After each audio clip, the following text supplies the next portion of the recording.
Hello, नमस्कार दोस्तों। हमारे चैनल में आपका स्वागत है। दोस्तों, सनातन धर्म में माँ दुर्गा, जिन्हें आदिशक्ति के रूप में भी जाना जाता है, हिंदू धर्म में शक्ति, साहस और मातृत्व का प्रतीक है। उन्हें ब्रह्मांड की रक्षक और सभी बुराइयों का नाश करने वाली देवी भी कहा जाता है। ऐसी मान्यता है कि माँ दुर्गा की पूजा करने से भक्तों को शक्ति, साहस, सुरक्षा और समृद्धि प्राप्त होती है। उन्हें बुराइयों से लड़ने और अपने लक्ष्य को प्राप्त करने का आशीर्वाद भी मिलता है। ऐसा कहा जाता है, अगर किसी व्यक्ति के जीवन में कोई परेशानी आ रही है तो नवरात्रि के दौरान पूजा पाठ करने से व्यक्ति के भाग्योदय हो सकता है। अब ऐसे में नवरात्रि के दिनों में नौरंगों का भी महत्व है। पहला, माँ शैलपुत्री। शैलपुत्री पूजा से जीवन में स्थिरता, सुख, समृद्धि और मनोकामनाओं की पूर्ति होती है। दूसरा, नवरात्रा माँ ब्रह्मचारिणी की पूजा से सदाचार और संयम की वृद्धि होती है, जिससे जीवन के कठिन संघर्षों में भी व्यक्ति अपने लक्ष्य से विचलित नहीं होता और उसे सफलता ही मिलती है। तीसरा, नवरात्रा माँ चंद्रघंटा की पूजा से साधक के जीवन में सुख, शांति, समृद्धि और आध्यात्मिक शक्ति का भी विकास होता है। चौथा, माँ कुष्मांडा। माँ कुष्मांडा की पूजा से भक्तों के सभी रोग दूर होते हैं, आयु, यश और बल में वृद्धि होती है। साथ ही बुद्धि और ज्ञान में भी वृद्धि होती है। पांचवा, नवरात्रा माँ स्कंद माता की पूजा से संतान सुख, ज्ञान और समृद्धि में भी वृद्धि होती है। छठा, नवरात्रा माँ कात्यायनी की पूजा से विवाह में आने वाली बाधाएं दूर होती हैं, मनोवांछित वर की प्राप्ति और सुखद वैवाहिक जीवन की भी प्राप्ति होती है। सातवां, नवरात्रा माँ कालरात्रि की पूजा से भय, बाधाएं और नकारात्मकता दूर होती है।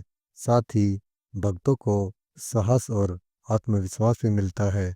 आठवां, नवरात्रा माता महा गौरी की पूजा से व्यक्ति को की सभी मनोकामनाएं पूरी होती हैं। साथ ही घर के में कभी भी अन्न और धन भंडार की कभी कमी नहीं होती। नौवां नवरात्रा माँ सिद्धिदात्री की पूजा से सभी प्रकार की सिद्धियों की भी प्राप्ति होती है और भक्तों को यश, बल और धन भी देती है। आज पहला नवरात्रा देवी माँ शैलपुत्री की पूजा है। इस दौरान भक्तगण माँ दुर्गा के 9 रूपों शैलपुत्री से लेकर सिद्धिदात्री तक की पूजा भी करते हैं। पूरे 9 दिनों तक व्रत रखकर कलश स्थापना, दुर्गा सप्तशती का पाठ और सुबह शाम आरती की जाती है।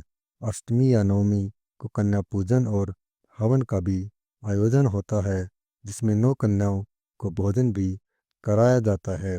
चैत्र नवरात्रि का अंतिम दिन रामनवमी के रूप में भी मनाया जाता है, जो भगवान श्री राम के जन्म का पावन पर्व है। इस दिन भक्तजन श्री राम की विशेष पूजा करते हैं, रामायण पाठ, भजन और कीर्तन का आयोजन करते हैं और प्रभु श्री राम की कृपा प्राप्त करने की भी कामना करते हैं। रामनवमी पर श्री राम जन्मोत्सव की झांकियां निकाली जाती हैं और मंदिरों में उल्लास और भक्ति का माहौल रहता है। इस प्रकार चैत्र नवरात्रि माँ दुर्गा और श्री राम की कृपा पाने का अद्भुत अवसर भी है, जो जीवन में सुख शांति, शक्ति और समृद्धि लाता है। इस बार चैत्र नवरात्रि में विशेष संयोग भी बन रहा है। आइए आप जानते हैं कि हम नवरात्रों में माता की पूजा कैसे करें। आप सुबह प्रातः स्नान करके स्वच्छ वस्त्र पहने और पूजा स्थल को गंगा जल से पवित्र करें। एक मिट्टी के बर्तन में जौ बोएं और उसके ऊपर जल से भरा कलश स्थापित करें। कलश पर आम के पत्ते सजाकर उस पर नारियल रखें। माँ दुर्गा की मूर्ति या चित्र को पूजा स्थल पर विराजित करें। माँ को अक्षत, सिंदूर, लाल फूल, फल, मिठाई, धूप, दीप आदि अर्पित करें। माँ दुर्गा का चालीसा का पाठ करें और माँ की आरती करें। माँ को सात्विक भोजन का भोग भी अर्पित करें।